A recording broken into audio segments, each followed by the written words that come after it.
200 beers in just under a year. Unbelievable.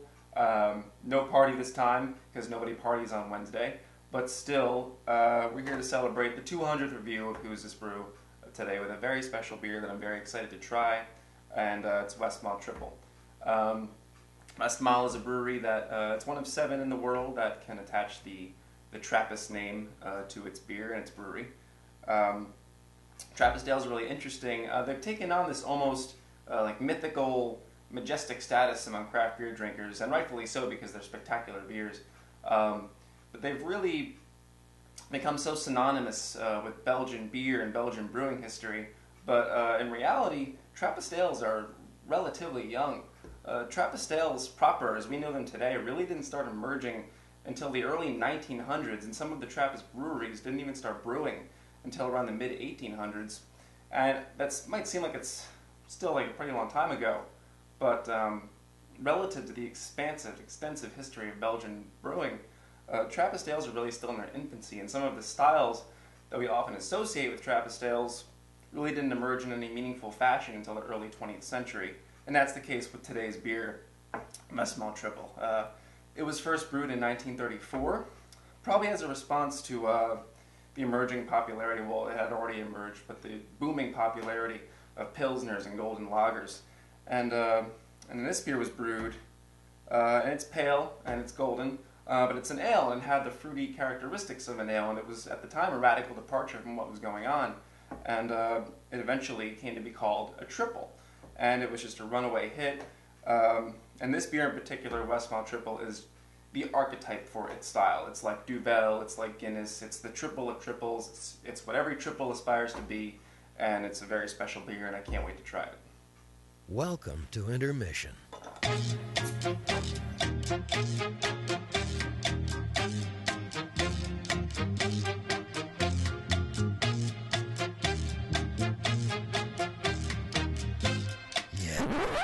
And just beautiful looking. Big, just rocky, gorgeous head on the top. A nice golden, pale color. Just illuminates in the light.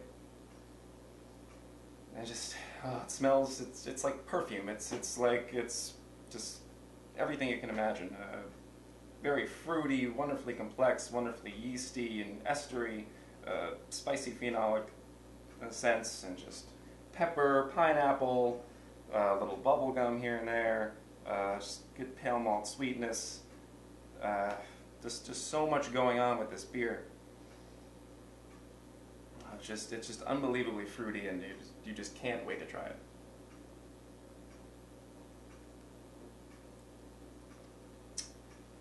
It's just freaking glorious. There's just no other way to describe it. It's just one of the best beers you could possibly have. It's highly carbonated, as many Belgian ales are. But again, just so fruity on the palate, and it comes at you just unbelievably with just like a creamy consistency.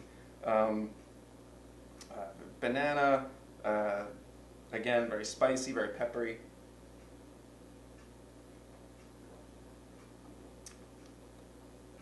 And you know, for a beer that's pretty strong, you don't get a lot of alcoholic presence. It's very, very fruity and delicious, but it's got that pale malt base that kind of binds the beer together. Just unbelievably complex, but just remarkably smooth and drinkable for a beer that's so complex. And it just,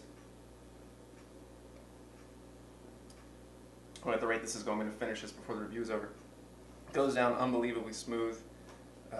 Just a beer that is just second to none. It's really just a gorgeous, gorgeous beer. Alright, so that brings an end to the 200th review. It's been a wonderful 200 beers on Whosisbrew, and there's no stop sign in front of me yet, man. I'm going to keep rolling with this till 1,000. And that's why we didn't have a party, because you know what? This should be status quo, and it's going to be. Because there's a lot more coming. We're hoping to get more videos on the website, interview some more brewers, do some more commentary, and a lot of other fun things. So keep checking it out.